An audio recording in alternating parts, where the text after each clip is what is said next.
Assalamualaikum warahmatullahi wabarakatuh.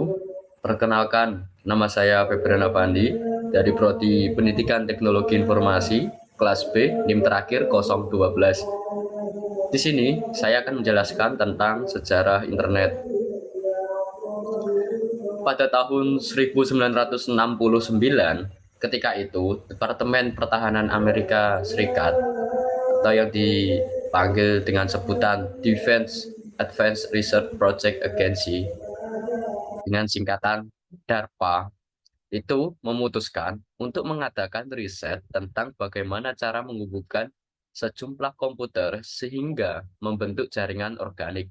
Program riset ini dikenal dengan nama ARPANET.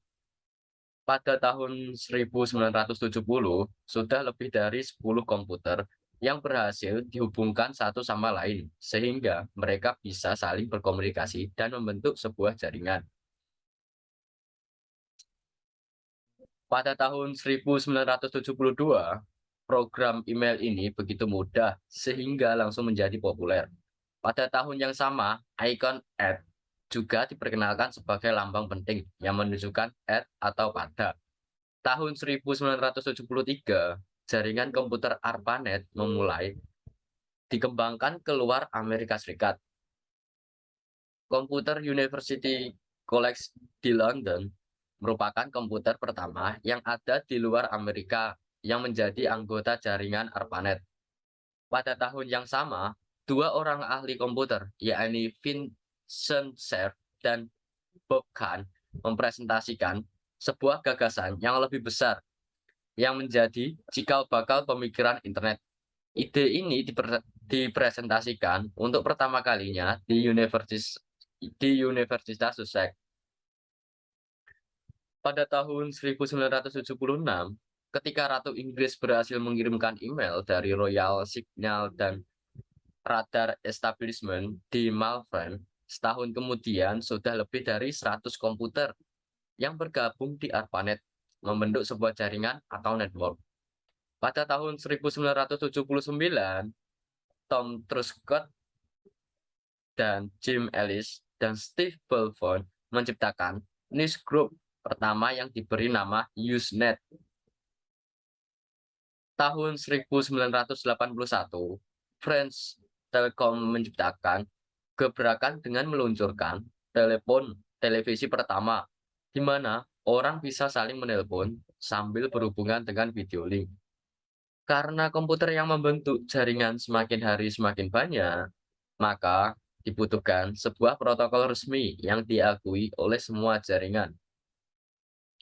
Pada tahun 1982, dibentuk Transmission Control Protocol atau yang disingkat dengan TCP dan Internet Protocol atau IP yang kita kenal semua itu loh. Sementara itu di Eropa muncul jaringan komputer tandingan yang dikenal dengan UNET yang menyediakan jasa jaringan komputer di negara-negara, contohnya Belanda, Inggris, Denmark, dan Swedia. Jaringan UNET menyediakan jasa email dan newsgroup Usenet. Untuk menyeragamkan alamat di jaringan komputer yang ada, maka pada tahun 1984 diperkenalkan sistem namanya domain, yang kini kita kenal dengan DNS atau Domain Name System. Komputer yang tersambung dengan jaringan yang ada sudah melebihi 1.000 komputer lebih. Pada tahun 1987, sejumlah komputer yang tersambung ke jaringan melonjak 10 kali lipat menjadi 10.000 lebih. Pada tahun 1988, setahun kemudian, sejumlah komputer yang saling berhubungan kembali melonjak 10 kali lipat dalam setahun. Tak kurang dari 100.000 komputer ini membentuk sebuah jaringan. Tahun 1990 adalah tahun yang paling bersejarah ketika tim Berners-Lee menemukan program editor dan browser yang bisa menjelajah antara satu komputer dengan komputer yang lainnya.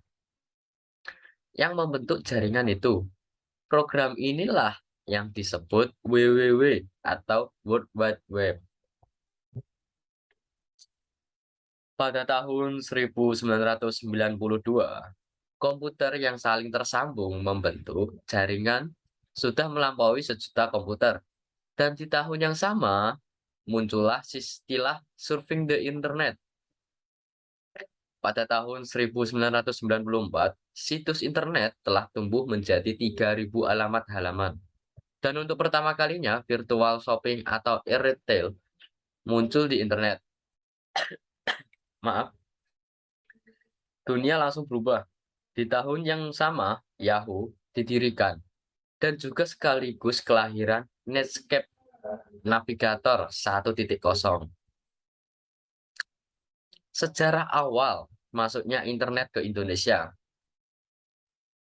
Inspirasi tulisan-tulisan awal internet Indonesia datang dari kegiatan di amatir radio, khususnya di Amateur Radio Club atau yang disingkat dengan ARC, ITB pada tahun 1986. Bermodalkan pesawat Transceiver HF SSB Kenworth TS 430 milik Haria Sudipratna dengan komputer merek Apple II punya Ono Wipurbo, sekitar belasan anak muda ITB seperti Haria Sudipratma, J. Tajrandra Pramudya, Suryono, dan masih banyak lagi. Yang terutama Robi Soebiakto merupakan pakar di antara para amatir radio di Indonesia, khususnya untuk komunikasi data paket radio yang kemudian didorong ke arah TCP atau IP. Teknologi paket radio TCP atau IP yang kemudian diadopsi oleh rekan-rekan BBT 8 UI dan ITB yang kemudian menjadi tumpuan penguyuban net di tahun 1992 sampai 1994. Robi Soebiakto menjadi koordinat IP pertama dari AMPR.net yang dengan singkatan Amatir Paket Radio Network, yang di internet dikenal dengan domain AMPR.org dan IP 44.132. Sejak tahun 2000, AMPR Net Indonesia dikoordinir oleh Ono W. Purbo. Koordinasi dan aktivitasnya mengharuskan seseorang untuk menjadi anggota orari dan dikoordinasi melalui mailing list orari seperti orarinews@yahoogroups.com. Di tahun 1986 sampai 1987 yang merupakan awal perkembangan jaringan paket radio di Indonesia. Robi Soebiakto merupakan pionir di kalangan pelaku radio amatir Indonesia yang mengaitkan jaringan amatir Blood System atau yang disingkat BBS, yang merupakan jaringan email store and forward yang mengaitkan banyak server BBS amatir radio di seluruh dunia agar email dapat berjalan dengan lancar. Sekian tentang penjelasan sejarah internet menurut pendapat saya dan referensi mencari di Google. Sekian dari saya, kurang lebihnya saya mohon maaf. Sekian dari saya. Wassalamualaikum warahmatullahi wabarakatuh.